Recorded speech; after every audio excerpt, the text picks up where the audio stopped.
Henry's law, based on which we are going to explain the solubility of gas in liquid solution. Okay, let's determine how a solubility of gas is. Gas is fairly soluble in liquid. ஒரு case லிக்விட்ல நல்லாவே soluble ஆகும். உதாரணத்துக்கு dissolved oxygen, DO அப்படின்னு நம்ம சொல்லுவோம். அது aquatic லைஃபுக்கு ரொம்ப இம்பார்ட்டண்டாக இருக்குது.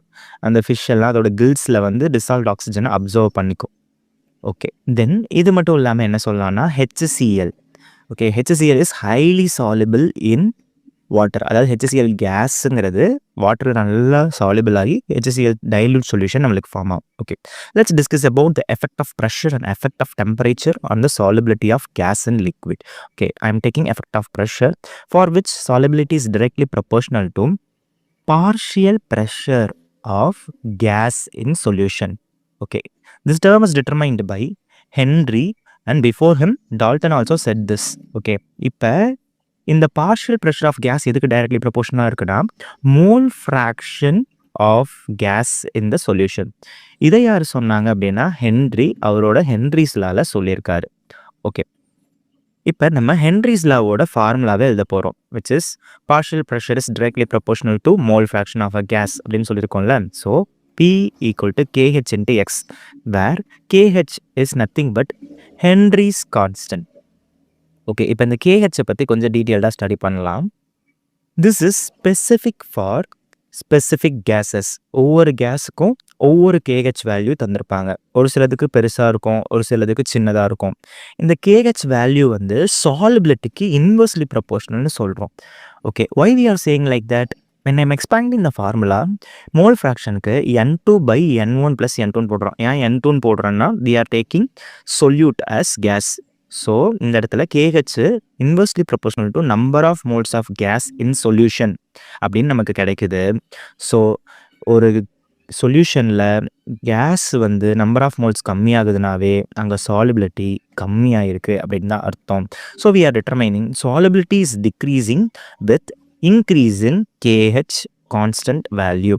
அப்போ நம்ம KH வேல்யூ அதிகமாக சால்பிலிட்டி டிக்ரீஸ் ஆகுது அப்படின்னு சொல்கிறோம். நெக்ஸ்ட் டெம்பரேச்சரோட எஃபெக்டை பற்றி பார்க்கலாம். ஃபஸ்ட்டு இந்த சாலிபிலிட்டி ஆஃப் கேஸ் இன் லிக்விடுங்கிறது ஒரு டிசொல்யூஷன் ப்ராசஸ் அப்படின்னு நம்ம சொல்கிறோம். அந்த டிசொல்யூஷன் ஆனது கண்டென்சேஷனுக்கு ஈக்குவலண்ட்டாக இருக்குது. கண்டென்சேஷன்னா என்னது? நம்ம ஒரு வாட்டர் பாயில் பண்ணி மூடி வைக்கும்போது மேலே ட்ராப்பாக வாட்டர் ஃபார்ம் ஆகுதுல்ல, அந்த கண்டென்சேஷன் மாதிரி இருக்குது. That is an exothermic process. So I am determining this is also exothermic process. இப்போ exothermic processல நம்ம பார்த்ததுபடி solubility is inversely proportional to temperature. Solubility inversely proportional to temperatureனா KH automatically directly proportional to temperature. ஒரு case லிக்விட்ல எப்படி dissolve ஆகுது அப்படிங்கிற கான்செப்டை Henry's லா அப்படின்னு last வீடியோவில் பார்த்துருந்தோம். So here we are going to see about solubility of solid in liquid solution. I'm taking a solid solute in a liquid solvent and make a solution with it. For that I am using a principle like dissolve like. Okay, இது என்ன principal அப்படின்னு பார்த்தீங்கன்னா polar solute polar சால்வெண்ட்டில் dissolve ஆகும், நான் polar solute நான் polar சால்வெண்ட்டில் dissolve ஆகும். Okay, this is the concept. Okay, இந்த solubility என்னென்ன எஃபெக்ட் இருக்குது அப்படின்றத நம்ம பார்க்கும்போது எஃபெக்ட் ஆஃப் கான்சன்ட்ரேஷனை நம்ம பார்க்குறோம். கான்சன்ட்ரேஷனோட எஃபெக்ட்ஸ் எப்படி சாலிபிலிட்டியை சேஞ்ச் பண்ணுது. Then effect of temperature, how the variation of temperature is changing the solubility. Then finally effect of pressure, நம்ம கொடுக்குற ப்ரெஷர்னால சாலிபிலிட்டி அதிகமாகுமா கம்மியாகுமா அப்படின்னு நம்ம பார்க்கலாம். Okay, first one effect of concentration. இதில் நான் சேச்சுரேட்டட் சொல்யூஷன் அப்படின்னு நான் சொல்கிறேன். ஓகே, இப்போ உதாரணத்துக்கு நான் NaCl எடுத்துக்கிறேன்னு வைங்களேன். அது 36 கிராமு 100 ml ஆஃப் வாட்டரில் 25 டிகிரி செல்சியஸில் நான் சொல்யூஷன் மேக் பண்ணேன்னா தட் இஸ் சேச்சுரேட்டட் சொல்யூஷன். அன்சேச்சுரேட்டட்னா சிம்பிளாக ஞாபகம் வச்சுக்கலாம், 36 கிராமை விட கம்மியாக இருக்குது.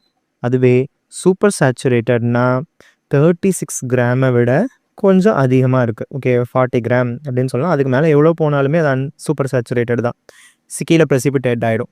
நெக்ஸ்ட் இங்கே எஃபெக்ட் ஆஃப் டெம்பரேச்சர் பார்ப்போம். எக்ஸோதெர்மிக் அப்படின்னு சொல்லும்போது temperature is inversely proportional to solubility. இங்கே டெம்பரேச்சரை ரைஸ் பண்ண சாலிபிலிட்டி கம்மியாகிட்டே போகும். அதே எண்டோதெர்மிக்கில் temperature is directly proportional to solubility. So டெம்பரேச்சரை ரைஸ் பண்ண சாலிபிலிட்டி ரைஸ் ஆகும். அதே ப்ரெஷரில் பார்க்கும்போது no effect because solid are rigid லிக்விடும் ரிஜிட் தான். So they are incompressible. Raoult's law. இந்த Raoult's law எப்படிப்பட்ட சொல்யூஷனுக்கு சொல்கிறோம் அப்படின்னா, liquid solution, both solvent and solid should be liquid component. அப்படி இருக்க சொல்யூஷனுக்கு வேப்பர் ப்ரெஷர் என்ன அப்படிங்கிறத சொல்கிறோம். ஓகே, ரூல்ஸ்லாம் என்ன சொல்லுது அப்படின்னு பார்க்கும்போது, partial pressure of one component in solution. Okay, ஒரு காம்போனண்ட்டோட பார்ஷியல் ப்ரெஷர் அப்படிங்கிறது எதுக்கு டைரக்ட்லி ப்ரொபோஷனலாக இருக்கும்னா, mole fraction of that component. Okay, அந்த சொல்யூஷனில் அந்த காம்போனண்ட்டோட மோல் ஃப்ராக்ஷன் எவ்வளவோ அதுக்கு டைரக்ட்லி ப்ரொபோஷனலாக இருக்கும். சரி, ஒரு சில டேர்ம்ஸ் பார்த்துருவோம். அந்த டேர்ம்ஸ்க்கு என்ன மீனிங் அப்படிங்கிறத பார்த்துட்டு நம்ம ஃபார்முலாவுக்கு டைரெக்டாக போயிடலாம். Okay, one.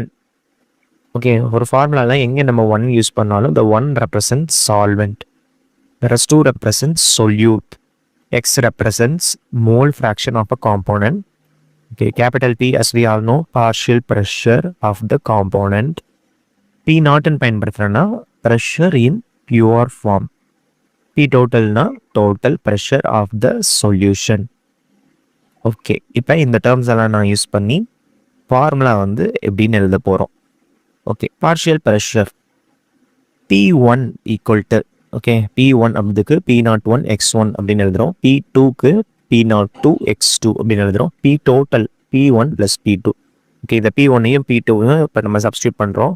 Pt equal to P1 x1 plus P02 x2. Okay, இப்போ இந்த P1 ப்ளஸ் P2 எப்படி சொல்கிறோம்னா, that is based on Dalton's law of partial pressure. Okay, சரி, இப்போ நான் என்ன செய்கிறேன்னா, x1 plus x2 equal to 1, mole fraction add பண்ணால் 1 வருமா, அதை வச்சு x1க்கு பதிலாக 1 மைனஸ் x2 அப்படின்னு நான் சப்ஸ்டியூட் பண்ணிவிட்டு P02 x2 அப்படின்னு சப்ஸ்டியூட் பண்ணுறேன். உள்ளே கொண்டு போய் மல்டிப்ளை பண்ணிடுறேன். தென் நான் x2 ரெண்டுலேயும் காமனாக இருக்குது, செகண்ட் ரெண்டு ஒன்றில். அடுத்த x2 காமனாக வெளியில் எடுத்துட்டு P02 மைனஸ் P01. ஓகே, இதுதான் டோட்டல் ப்ரெஷரோட ஃபைனல் ஃபார்முலா. தென் இப்போ இது லிக்விட் சொல்யூஷன். ஓகே, அப்போ இந்த லிக்விட் சொல்யூஷன் ஆனது எப்படி இருக்கும்னா, ஈக்லிபிரியம் கண்டிஷனில் இருக்கும். வேப்பர் ஸ்டேட் கூட, அதாவது டெம்பரேச்சர் ரைஸ் பண்ணும்போது அதோட பாயிலிங் பாயிண்ட் ரீச் பண்ணும்போது ஈக்லிபிரியம் ஸ்டேட்டில் இருக்கும்ல, அப்போ ஒரு வேப்பர் சொல்யூஷனாக அது மாறும். ரெண்டுமே கேசியஸ் ஸ்டேட்டாக மாறும். ஓகே, அந்த சமயத்தில் நான் பார்ஷியல் ப்ரெஷர் டிஃப்ரெண்ட்டாக எழுதணும். P1 equal to y1 P total, P2 equal to y2 P total. Okay, இந்த y1 y2 அப்படின்னா என்ன?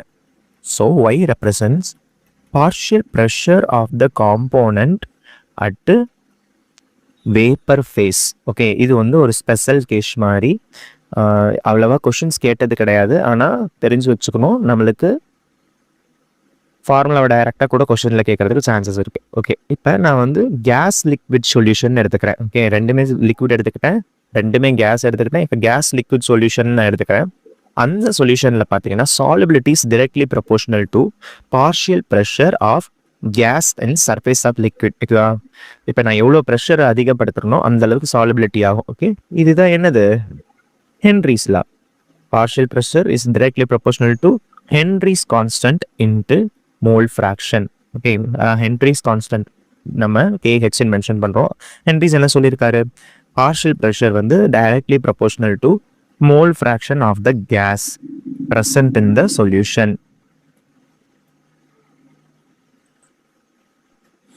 Raoult's law பேஸ் பண்ணி ideal and non ideal solution combination எப்படி ஃபார்ம் ஆகுது அப்படிங்கிறத பார்க்கலாம். The rule for ideal solution is the solution combination which obey Raoult's law at any concentration. எப்படிப்பட்ட concentration நம்ம எடுத்துக்கிட்டாலும் அங்கே Raoult's law obey பண்ணப்படணும். அதுதான் ஐடியல் சொல்யூஷனோட ரூல். இங்கே நம்ம ΔH அப்படின்னு பார்க்குறது 0 இருக்குது, தென் ΔV அதுவும் 0 இருக்குது on mixing both components. I'm taking component A and component B which their interaction is comparing with the component AB. Okay, அந்த சொல்யூஷனில் இருக்கிற இன்ட்ராக்ஷனும் சேமாக இருக்குது. தென் இதுக்கு எக்ஸாம்பிள் என்னன்னு பார்க்கும்போது N ஹெக்சேன் N ஹெப்டேன் இந்த காம்பினேஷன் சொல்லலாம், அல்லது குளோரோ ஈத்தேன் ப்ரோமோ ஈத்தேன் அப்படிங்கிற காம்பினேஷனை சொல்லலாம். சின்ன சின்ன மைனர் வேரியேஷன் இருக்கிற கான்ஸ்டியூவன்ஸு நம்மளுக்கு ஐடியல் சொல்யூஷனாக ஆக்ட் ஆகுது. ஓகே, வாட் இஸ் நான் ideal solution? Non-ideal solution, the name itself says it is not obeying Raoult's law at any concentration. ஆனால் இந்த non-ideal solution நம்ம ரெண்டு விதமாக பிரிக்கலாம், which is showing positive deviation and the one which is showing negative deviation. Positive டீவியேஷனில் என்ன changes இருக்கும்னா del H mix அதோட value greater than 0 and del V mix is also greater than 0. அப்படியே நெகட்டிவில் பார்த்தோன்னா ஆப்போசிட்டாக del H mix less than 0, del V mix less than 0. Okay, இது என்ன del V mix less than 0 or greater than 0 அப்படின்னா, first positive டீவியேஷனில் பார்க்கும்போது காம்போனன்ட்ஸோட interaction சொல்யூஷனில் இருக்க இன்ட்ராக்ஷனோட ஜாஸ்தியாக இருக்குது. ஆனால் இங்கே பியூர் காம்போனன்ட்டோட இன்ட்ராக்ஷன் சொல்யூஷனோட இன்ட்ராக்ஷனோட கம்மியாக இருக்குது. ஃபார் எக்ஸாம்பிள், நான் என்ன எடுத்துக்கிறேன்னா எத்தனால் எடுத்துக்கிறேன். அது பியூர் காம்பனண்ட்டாக இருக்கும்போது இன்டர்மாலிகுலர் ஹைட்ரஜன் பாண்டிங் வச்சு ரொம்ப இன்ட்ராக்ஷன்ஸ் ஜாஸ்தியாக இருக்குது. ஆனால் அதுக்குள்ளே நான் கொண்டு வந்து அசிட்டோனை போடும்போது அந்த இன்டர்மாலிகுலர் ஹைட்ரஜன் பாண்டிங் பிரேக் ஆயிடுது. So it is deviated positively, volume become high. ஆனால் இங்கே நம்ம பார்க்கும்போது நெகட்டிவ் டீவியேஷனில் நான் 2 மாலிகுல் எடுத்துக்கிறேன், ஒன்று ஃபீனாலு இன்னொன்று அனிலின். ரெண்டையும் நான் மிக்ஸ் பண்ணி சொல்யூஷனாக ஃபார்ம் பண்ணும்போது அந்த ரெண்டுக்கும் நடுவில் ஹைட்ரஜன் பாண்டிங் ஃபார்ம் ஆகுது. எப்படின்னா ஃபீனாலோட ப்ரோட்டானுக்கும் and lone pair of nitrogen present in aniline. அனிலினில் NH2 குரூப் இருக்குல்ல, அந்த ரெண்டுக்கும் நடுவில் எனக்கு அது நம்மளுக்கு ஹைட்ரஜன் பாண்டிங் ஃபார்ம் ஆகிறனால அந்த வால்யூம் ரொம்ப கம்மியாகுது. So because interaction is high. ஆனால் இங்கே இன்ட்ராக்ஷன் லோவாக இருக்கனால வால்யூம் அதிகமாக இருக்க மாதிரி நமக்கு தெரியுது. வேறு எக்ஸாம்பிள் இதில் பார்க்கணுன்னா CS2 அசிட்டோன் சொல்லலாம். ஆல்சோ நெகட்டிவ் டிவியேஷனில் வேறு example chloroform and acetone. Colligative ப்ராப்பர்ட்டியில் நம்ம ஃபஸ்ட் ப்ராப்பர்ட்டியாக பார்க்குறது relative lowering of vapour pressure. Okay, vapour ப்ரெஷர்னால் என்ன அப்படின்னு ரவுல்ட்ஸ் லாவில் நம்ம எக்ஸ்பிளைன் பண்ணியிருக்கோம். நம்ம ப்ரீவியஸ் வீடியோவில் போய் பார்த்துட்டு வாங்க. இப்போ நம்ம vapour pressure of pure solvent அப்படின்னு சொல்கிறது எப்போவுமே வெரி ஹையர். எதை விடனா vapour pressure of solvent present in solution. அப்போ பியூராக இருக்கிறது சொல்யூஷனாக மாறும்போது வேப்பர் ப்ரெஷர் கம்மியாகுது. Okay, that is lowering.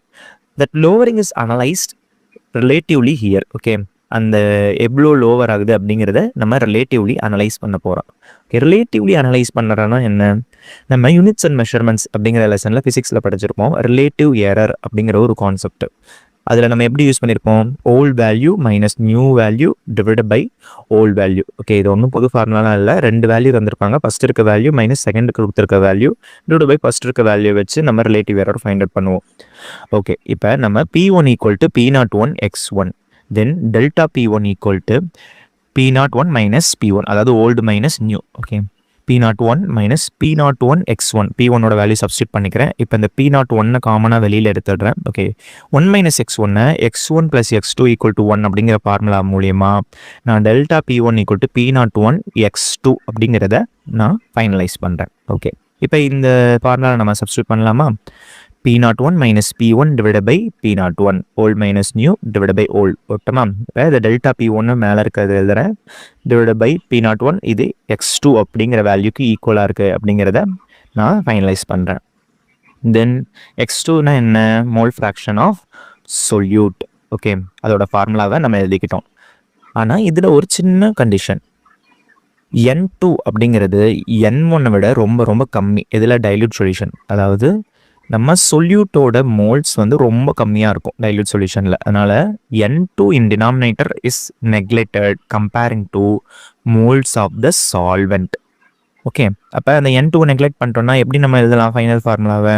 Delta P1 divide by P01 equal to N2 by N1. Okay, which is small w by small m into capital M by capital W. Then இப்போ இந்த வேல்யூஸுக்கெல்லாம் என்ன மீனிங்னு பார்த்துடலாம். Capital values, small values எல்லாத்தையும் நான் எழுதிக்கிறேன். Small w, okay, N2க்கு நம்ம போட்டிருக்கோம். So N2னா என்னது, solute. So weight of the solute, molecular mass of solute. Okay, capital வேல்யூஸ்லாம் எதுக்கு போட்டிருக்கோம், N1க்கு போட்டிருக்கோம். So they represent molar mass of solvent and weight of the solvent. Okay, இதுதான் நம்மளுக்கு கிடைச்சிருக்க குவாலிகேட்டிவ் ப்ராப்பர்ட்டி. இதை வச்சு நம்ம number of moles of solute கண்டுபிடிச்சிக்கலாம், அல்லது வெயிட் ஆஃப் த சொல்யூட் கண்டுபிடிச்சிக்கலாம். பேசிக்காக அதுக்கு தான் நம்ம பயன்படுத்துவோம். ஆனால் நம்ம எல்லா விஷயத்துக்குமே ஃபைண்ட் அவுட் பண்ணுறதுக்கு ஃபார்முலாவை அப்ளை பண்ணிக்கலாம். That's all. பாய்லிங் பாயிண்ட்டு எலிவேஷனில் பார்க்கும்போது சொல்யூஷன் சால்வெண்ட்டை விட ரொம்ப அதிகமாக இருக்குது.